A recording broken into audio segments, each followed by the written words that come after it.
Tout le long de la Seine, il y avait les bateaux avec les touristes, ils nous applaudissaient, ils prenaient des photos, ils nous posaient des questions. Vraiment, on a eu un succès monstre aujourd'hui. Et contrairement à ce qu'ils pensent, le mouvement va redémarrer, mais sous une autre forme. À mon avis, là, le visuel, il y est, mais il va y avoir des nouvelles méthodes et les gens, ils vont boycotter la demande de réunion de Macron, c'est certain.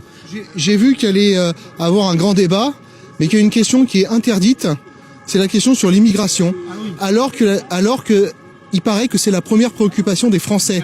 Qu'est-ce que vous en pensez? Alors moi, ce que j'en pense, c'est clair et net. Moi, j'ai travaillé un peu à la coopération, donc je sais de quoi je parle. Quand vous voyez simplement au niveau de Marseille, vous voyez les logements des gens. Vous allez à Perpignan, où on critiquait le maire qui avait rasé des quartiers. Mais écoutez, c'est des quartiers, c'est des zones de non-droit. Vous allez dans les banlieues, il y a eu 1000 véhicules de brûlés, il n'y a pas eu de flics, on n'a rien entendu à la télé. Vous avez un gilet jaune où il y a un petit cas, ça y est, on en fait une affaire d'État. Quand vous songez qu'en France, il y a 300 000 personnes nettes qui débarquent, il y a au moins 800 000 ou près d'1 million de clandestins. J'ai rien contre ces personnes, mais simplement on est en crise économique. On a des millions de chômeurs. On ne peut plus accueillir la terre entière. Alors ils disent « Oh, Marine Le Pen, c'est une fasciste ». Non, moi je dis simplement que le MEDEF, il ferait bien de réfléchir, parce qu'ils veulent avoir des salaires bas, et qu'est-ce qu'ils font?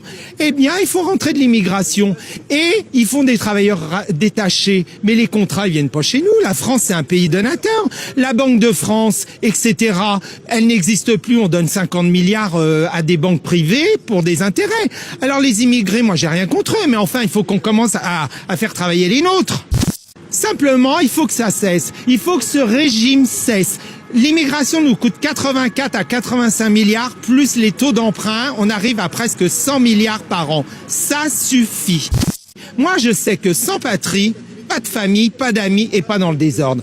Schengen, vous fermez votre porte, vous, quand vous allez dans la rue, vous fermez la porte de votre maison, vous fermez la porte de votre voiture. Alors pourquoi la France, elle doit ouvrir tout rang? Non, moi je suis pour une Europe des nations, on fait des accords multilatéraux, bilatéraux, et ça marchera très bien.